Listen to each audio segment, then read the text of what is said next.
Hello guys, welcome back to my channel. আজকের ভিডিওতে যে টপিকটা নিয়ে ডিসকাশন করব সেটা হচ্ছে আজকের মার্কেটটা কেমন গেল, মার্কেটে আমি কি বলেছিলাম গতকাল, এবং তার সাথে সাথে মার্কেটে আজকে কি জিনিসটা ঘটেছে, আমি কতটা ঠিক হয়েছি বা কিভাবে প্ল্যানগুলো করা উচিত, বা মার্কেটের মধ্যে কিভাবে আপনাকে পুরো জিনিসটা ইন্ট্রাডে ট্রেডিং যারা করছেন বা ফিউচার অপশনে যারা ট্রেড করছেন তাদেরকে অ্যাকচুয়ালি কিভাবে প্রত্যেকটা জিনিসের চিন্তা ভাবনা করতে হয়, এই বিষয়টা নিয়ে আমি আজকে একটু ডিসকাশন করব বা শেখানোর চেষ্টা করব। তো পুরো বিষয়টা বা পুরো জিনিসটা যদি আপনি বুঝতে পারেন এবং আপনি যদি আমার চ্যানেলের রেগুলার ভিউয়ার্স হয়ে থাকেন, তাহলে আজকের এই ভিডিওটা থেকে আপনি কিছু জিনিস অ্যাটলিস্ট শিখতে পারবেন। আমার বেসিক যে ব্যাপারটা আছে আমার চ্যানেলে, সেটা হচ্ছে আমি কিছু না কিছু জিনিস কন্টিনিউয়াসলি শেখাতে থাকি এবং শেখাতে চাই, যাতে আপনারা আপনাদের যে জার্নি, সেই জার্নিটার মধ্যে যাতে প্রফিটেবিলিটিটা আপনারা তাড়াতাড়ি অর্জন করতে পারেন। যাই হোক, আজকে আমি সোজা আমার কম্পিউটার স্ক্রিনে যাব এবং সেখানে গিয়ে আমি গতকাল যে জিনিসগুলো বলেছিলাম সেগুলো কিভাবে ওয়ার্ক করেছে, কতটা ঠিক হয়েছে, কতটা ভুল হয়েছে, এবং তার সাথে সাথে আজকের ডেটে কি করা উচিত বা আমি কিভাবে আমার প্ল্যান চেঞ্জ করি, সেই জিনিসটা নিয়ে একটু ডিসকাশন করব, রাইট? তো আমি সোজা চলে যাচ্ছি আমার কম্পিউটার স্ক্রিনে, এবং কম্পিউটার স্ক্রিনে প্রথমে গিয়ে আমি আমার এই যে নিফটির চার্টটা আছে, নিফটি 50 চার্টটা, সেই চার্টটা আমি ওপেন করে রেখেছি। আমি গতকাল দুটো লেভেল বলেছিলাম নিফটির ক্ষেত্রে, সেটা হচ্ছে 23,750, অর্থাৎ এই যে লেভেলটা আছে উপরে এই দাগটা, এই অবধি, এবং আজকে জন্য আর একটা নিচের দিকে লেভেল বলেছিলাম সেটা হচ্ছে 23,500, রাইট? তো এই দুটো লেভেল বলেছিলাম, এর উপরে বাই হবে, এর নিচে হচ্ছে সেল হবে, রাইট? আর কি কি কন্ডিশন ছিল? আর কন্ডিশন ছিল যে টিসিএস কে, এই যে 4,000 প্রাইস পয়েন্টটা দেখতে পাচ্ছি আমরা টিসিএস এর ক্ষেত্রে, তো 4,000-এর নিচে টিসিএস কে ট্রেড করতে হবে, কারণ যদি নিফটিকে এই 23,500 লেভেলটা ভাঙতে হয় তাহলে এই র্যালিটা কিন্তু টিসিএস কে দিতে হবে, রাইট? নাম্বার 2 ছিল। থার্ড যে পয়েন্টটা আমরা বলেছিলাম সেটা হচ্ছে সেন্সেক্সের ক্ষেত্রে, এই যে লেভেলটা আছে, সেন্সেক্সের আমি একটা 5 মিনিটের চার্ট করে ফেলি। তো 5 মিনিটের চার্টে সেন্সেক্সের ক্ষেত্রে আমি গতকাল বলেছিলাম 77,500, এই যে লেভেলটা আছে এই লেভেলটা খুব ইম্পর্টেন্ট, রাইট? এই তিনটে জিনিস নিয়ে আমি গতকাল ডিসকাশন করেছিলাম। আজকে মার্কেট যথারীতি ওপেন হওয়ার পর মার্কেট এই 23,500 লেভেলটাকে ব্রিজ করলো। যখন ফার্স্ট আওয়ারে এই ব্রিজটা হয়, এই ব্রিজের এই ট্রেডটা নেওয়া চাই, ওকে? ট্রেডটা নেওয়ার পরে সাথে সাথে, যেহেতু আজকে প্রথম থেকে আমি গতকাল থেকে শিওর ছিলাম আজকের মার্কেটের ডিসিসিভ ফ্যাক্টর হয়ে যাবে হচ্ছে টিসিএস। কেন? তার কারণ হচ্ছে এর কোয়ার্টারলি রেজাল্ট বেরিয়েছে, বাট মার্কেট ওপেন হওয়ার সাথে সাথেই দেখি যে টিসিএস এর মধ্যে ভালো একটা গ্যাপ আপ তৈরি হয়েছে, এবং বাট নিফটি কিন্তু ফল করছে। তো নিফটির এই ফলটাকে মানে ড্র্যাগ করেছে বা নিচের দিকে নামানোর চেষ্টাটা করেছে কিন্তু ব্যাংক নিফটি। তো কারণ হচ্ছে ব্যাংক নিফটি কন্টিনিউয়াসলি ফল করছিল, নিফটির আদার সেক্টরগুলোও ধীরে ধীরে ধীরে ধীরে ফল করছিল। বাট আমাদের যে ডিসিসিভ ফ্যাক্টর ছিল আজকের মার্কেটের জন্য, যেটা আমি গতকাল ডিসকাশন করেছিলাম, সেটা হচ্ছে টিসিএস। কারণ টিসিএস মার্কেটকে যেটা করবে, মার্কেটের মধ্যে সেই জিনিসটা ঘটবে।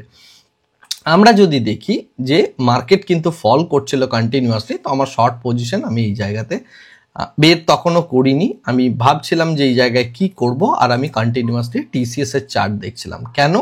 তার কারণ টিসিএস কি করছে সেটা দেখার। আমি কন্টিনিউয়াসলি দেখছি টিসিএস কিন্তু প্রাইস হোল্ড করছে, অ্যাটলিস্ট ফার্স্ট ক্যান্ডেলের যে লো, তার নিচে কোনো ক্যান্ডেলের ক্লোজিং আসছে না, রাইট? তার মানে হচ্ছে যে আমি আইটির মধ্যে একটা স্ট্রেংথ দেখতে পাচ্ছি। এর সাথে সাথে আমি আইটি ইন্ডেক্স দেখছিলাম মোর অর লেস 2.24%-এর কাছাকাছি আপ। সো আইটি কিন্তু ড্র্যাগ করে মার্কেটকে ওপরে তুলবে এবং ওপরে তোলার একটা প্রবণতা কিন্তু থাকবে, রাইট? এটা কিন্তু সকালেই যদি কেউ আইটিকে ফলো করে থাকেন তাহলে আপনি বুঝতে পারবেন, কারণ এই টিসিএস এর এই র্যালিটা মার্কেটের মধ্যে একটা পজিটিভনেস দিয়েছে, যেটা আমরা এই গ্যাপ আপ ওপেনিং এর সাথে সাথেই দেখেছি, এবং তার সাথে নিফটির এই ফলের সাথে সাথে টিসিএস এর মধ্যে কিন্তু কোনো ফল আমরা দেখছিলাম না। কন্টিনিউয়াসলি একই জায়গার মধ্যে প্রাইস হোল্ড করছিল। এবং যদি আমরা ভলিউম প্যারামিটারটাকে ওপেন করি তাহলে এখানে দেখতে পাবো যে প্রচুর, এখানে আমি ভলিউমটা দিচ্ছি, স্টিল ভলিউমটা আসছে না সামহাউ। আমি একটু রিফ্রেশ করার চেষ্টা করি। যদি এখানে ভলিউমটা আসে দেখতে পাবেন যে এখানে কি লেভেলের ভলিউম তৈরি হয়েছে। স্টিল আমরা টিসিএস এর মধ্যে না, এখানে ভলিউমটা, হ্যাঁ রাইট, এই জায়গায় যদি দেখি, আমি একটু এইগুলো বন্ধ করে দিই 4000-এর লেয়ারটা, তাহলে বিষয়টা অনেকটা ক্লিয়ার হয়ে যাবে আপনাদের প্রত্যেকের কাছে। এই লেভেলের ভলিউম কিন্তু কন্টিনিউয়াসলি তৈরি হচ্ছিল, যেটা আগে কিন্তু ছিল না, অর্থাৎ লাস্ট ডে বা তার আগের দিনে এই লেভেলের ভলিউম তৈরি হয়নি। তো যখন এখানে ভলিউম তৈরি হচ্ছে এবং প্রাইস হোল্ড করছে, আমি খুব শিওর ছিলাম যে এই কিন্তু ড্র্যাগ করবে মার্কেটকে উপরের দিকে। তো সেই জিনিসটাই ঘটেছে। 10টার পর থেকে আপনি যদি দেখেন, এটা 10টার ক্যান্ডেল, 10টার ক্যান্ডেলে টিসিএস লাস্ট বটম বানিয়েছে, এবং সেই সাথে সাথে আমরা যদি দেখি নিফটিতেও 10টার সময় মোটামুটিভাবে একটা বটম তৈরি হয়ে গেছে। তো সবকটা ইন্ডেক্সই এই জায়গাতে বটম আউট হয়েছে ডিউ টু টিসিএস বা ডিউ টু আইটি ইন্ডেক্স, এবং আইটির অন্যান্য সমস্ত কিছু তারপর থেকে একটা র্যালি দেওয়া শুরু করলো, এবং এই যে র্যালিটা হলো, এই র্যালিটা নিফটি 50-কে কিন্তু এখান থেকে উপরে উঠতে পুরোপুরি হেল্প করলো। এর যে এফেক্ট, এর কিউমুলেটিভ এফেক্ট বা এই যে মানি ফ্লোটা হচ্ছে, এটা কিন্তু আমরা ব্যাংক নিফটির মধ্যেও অবজার্ভ করলাম, তার সাথে সাথে আমরা সেন্সেক্সের মধ্যেও দেখলাম। সেন্সেক্স এই কারণেই বাড়বে, তার কারণ হচ্ছে সেন্সেক্স আর নিফটি মোরলেস প্যারালাল চলে, যেহেতু দুটোই sectoral index, not sectoral index, basically দুটোই মানে দুটো আমাদের যে মার্কেট প্লেস রয়েছে বা আমাদের যে এক্সচেঞ্জ রয়েছে, এক্সচেঞ্জের ইন্ডেক্স, তো দুটো মোরলেস সেম বিহেভিয়ার থাকবে, রাইট? তো সেই জিনিসটাই আমরা দেখলাম। এবং এই ড্রাগটা করার পর যখন টিসিএস গিয়ে টপ আউট হলো, অর্থাৎ উপরে গিয়ে যখন টপ আউট হয়ে গেল, তারপর থেকে ব্যাংক নিফটির মধ্যে যে এই ড্রডাউনটা এলো, যেটা কিন্তু নিফটিকে নিচে নামাতে হেল্প করলো। সো নিফটির যত কম্পোনেন্টগুলো আছে বা যত জিনিসগুলো আছে, সেগুলো প্রত্যেকটা কিন্তু এখানে ওয়ার্ক করা শুরু করলো।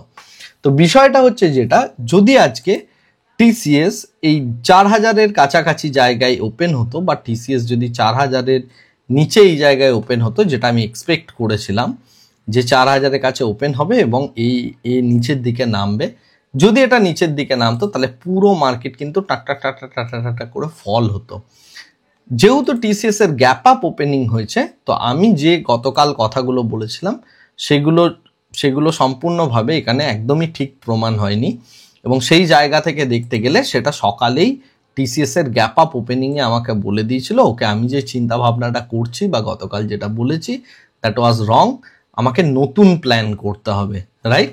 তো সেই নতুন প্ল্যানিংটা কি না, টিসিএস এ কি ফরমেশন হচ্ছে বা আইটিতে কি ফরমেশন হচ্ছে, সেটাই দেখার ছিল। এখন যদি আমরা দেখি যে আইটির ইন্ডেক্সের কথা, তথাকথিতভাবে প্রত্যেকটা ইন্ডেক্সের রেসপেক্টে যদি দেখি, আজকে একমাত্র আইটি ইন্ডেক্স কিন্তু পজিটিভ এবং 3%-এর কাছাকাছি পজিটিভ। তো আইটি কিন্তু নিফটিকে একটা বেশ বড় মাত্রায় পজিটিভিটি দিল, যে পজিটিভিটিটা এটা কিন্তু একটা উপরের দিকে র্যালিতে পর্যবেসিত হলো। বাট আমরা যদি দেখি সেই দিক থেকে দেখতে গেলে ব্যাংক নিফটি কিন্তু যথেষ্ট উইক, এবং ব্যাংক নিফটির মধ্যে যে মানে যে আমরা র্যালিটা দেখছি, অর্থাৎ নিচের দিকে ডাউন ট্রেন্ডটা দেখছি, এই ডাউন ট্রেন্ডটা কিন্তু কন্টিনিউয়াসলি নিফটিকে নিচের দিকে নিয়ে যাচ্ছে। তো নিফটির এই নিচের দিকে যাওয়ার জন্য মূলত যে জিনিসটা দায়ী, সেটা কিন্তু হচ্ছে ব্যাংক নিফটি। ওকে, যেহেতু ব্যাংক নিফটির মধ্যে আমরা দেখেছি বা ব্যাংকিং ইন্ডেক্সের মধ্যে এফআইআই এর যে হোল্ডিং, সেটার পরিমাণ অনেক বেশি, সেই কারণে কিন্তু এফআইআইরা অলওয়েজ চায় যে ব্যাংক নিফটিকে দিয়ে বা ব্যাংককে দিয়ে, ব্যাংকের যত শেয়ার আছে সেগুলোকে দিয়ে মার্কেটকে একটা কন্ট্রোল করার প্রচেষ্টা থাকে, রাইট? তো আশা করি বোঝা গেল যে ঘটনাটা কি ঘটেছে, এবং আজকের মার্কেটটা যে এই রকম লেভেলের ভোলাটাইল হবে, যদি আপনি এই টাইপের কোরিলেশনগুলো জানেন, অর্থাৎ আজকের মার্কেটের ফ্যাক্টরটা কে হতে চলেছে, যেমন আজকের মার্কেটের ক্ষেত্রে ছিল টিসিএস, তো যেদিনই আপনি ট্রেড করছেন, আপনাকে জানতে হবে কি ফ্যাক্টরটা কি হতে পারে, অর্থাৎ কোন সেক্টর বা কোন ইন্ডেক্স এটা কি ফ্যাক্টর হতে পারে, সেটার দিকে যদি আপনি চোখ রেখে ট্রেড করেন বা সেই জিনিসগুলোকে যদি আপনি রিয়েলাইজ করেন, তাহলে দেখবেন আপনার ট্রেডিং কিন্তু অনেক বেশি উন্নত হবে। একটা প্রি প্ল্যান মানসিকতা নিয়ে থাকবেন, যে অলওয়েজ যখন ট্রেড করছেন, সবসময় ট্রেডের ক্ষেত্রে একটা নির্দিষ্ট একটা মানসিকতা রাখার খুব প্রয়োজন, যে আমি এই জিনিসটা করতে চাইছি বা এই জিনিসটা হতে পারে, এবং সেইটা যদি হয় তখন আপনি আপনার ট্রেডকে এক্সিকিউট করবেন, আর যদি সেটা না হয় তখন আপনার গেম প্ল্যানটাকে চেঞ্জ করাটা খুব জরুরি, রাইট? অর্থাৎ আমি এক্ষেত্রে যেটা করেছি, মানে এই যে র্যালিটা, এই র্যালিটা আমি এনজয় করেছি, বাট এই ফলটা আমি ধরতে পারিনি এবং এই ফলটা আমি ট্রেডও করিনি, বিকজ এটা যে হচ্ছে সেটা আমার ধারণার বাইরে ছিল, রাইট? যে এতটা পরিমাণ ড্র্যাগ করবে আমি এক্সপেক্ট করেছিলাম এই জায়গাতে একটা রেঞ্জ বাউন্ড হয়ে থেকে যাবে এবং সেই রকম একটা প্যাটার্ন নেবে। তো এটাই ছিল আজকের পুরো মার্কেটের ট্রেডের বিষয়। আমি জেনারেলি এই ফলটা খেয়েছি এবং তার সাথে সাথে এই দিকের এই রাইজটা এরকম একটা পয়েন্ট থেকে আমি ধরার চেষ্টা করলাম বা এই জায়গা থেকে ধরেছি। আমার যারা স্টুডেন্ট তারা খুব ভালোভাবে বুঝতে পারছে যে আমি কেন এই জায়গা থেকে ট্রেড নিয়েছি বা এই জায়গা থেকে, কারণ এই জিনিসগুলো আমি পড়াই আমার প্রোগ্রামের মধ্যে। এনিওয়ে, প্রফিটেবিলিটি শো করছি না, তার রিজন হচ্ছে একটাই, কারণ আমি চাই না যে আমার ট্রেড দেখে বা প্রফিট দেখে কেউ মানে লোভে পড়ে যাক, বা তার সাথে সাথে হচ্ছে যে কেউ কোনোভাবে মানে কি বলবো, সেবির কিছু রেস্ট্রিকশনও আছে যে প্রফিটেবিলিটি শো করার ব্যাপারে, সেই কারণে আমি করি না। এবং জেনারেলি একটা এমন সোসাইটির মধ্যে থাকি যেখানে প্রফিট শো করানো যায় না, অনেক প্রবলেমসও আছে। তো যাই হোক, হিন্দিভাষী অনেক চ্যানেল করে থাকে সেই জিনিসটা, বাট আমি কখনোই করি না বা সেটা দিয়ে কারোর মধ্যে লোভকে আমি ট্রিগার করতে চাই না। তো যাই হোক, বিষয় যেটা, সাবজেক্টের মধ্যে থাকুন, সাবজেক্টটাকে বোঝার চেষ্টা করুন। যদি সাবজেক্ট বুঝতে পারেন তাহলে বিভিন্ন রকম যে ডিসক্রিপশনাল মেথডগুলো আছে বা কোন দিন কোন সেক্টরটা কি করতে চলেছে সেই বিষয়গুলোকে যদি আপনি লক্ষ্য রাখেন বা তাদের যে অ্যাকশন প্ল্যানগুলো আছে সেগুলোকে যদি আপনি নিয়ে কাজ করেন, তাহলে সেখান থেকে কিন্তু একটা বেশ ভালো রকম প্রফিটেবিলিটি আপনি ট্রেডিং থেকেও করতে পারেন। এখন যেটা বিষয় সেটা হচ্ছে আইটির ক্ষেত্রে যে র্যালিটা দেখালো আইটি, এটা মার্কেটকে একটা স্ট্রেংথ দিল। ডেফিনেটলি একটা আমরা কোয়ার্টারলি রেজাল্টের সিজনের মধ্যে দিয়ে যাচ্ছি। তো এই রেজাল্টের সিজনের মধ্যে যদি দেখা যায় যে সমস্ত কোম্পানিগুলো আবার ভালো রেজাল্ট দিতে শুরু করেছে এবং তার সাথে সাথে আমাদের বাজেট আছে, সেই বাজেটের ফলে মানে মার্কেটের মধ্যে এমন একটা কিছু গভর্নমেন্ট করলো যাতে করে দেখা গেল যে মার্কেটের মধ্যে ভালো একটা নতুনভাবে একটা র্যালি শুরু হলো, তাহলে মার্কেট পজিটিভে যেতে পারে। আদারওয়াইজ ইকোনমি যথেষ্ট প্রেশারে আছে এবং সেই বিষয়গুলো নিয়ে আমি আগামী দিনে আগামী কোনো ভিডিওতে ডিসকাশন করব।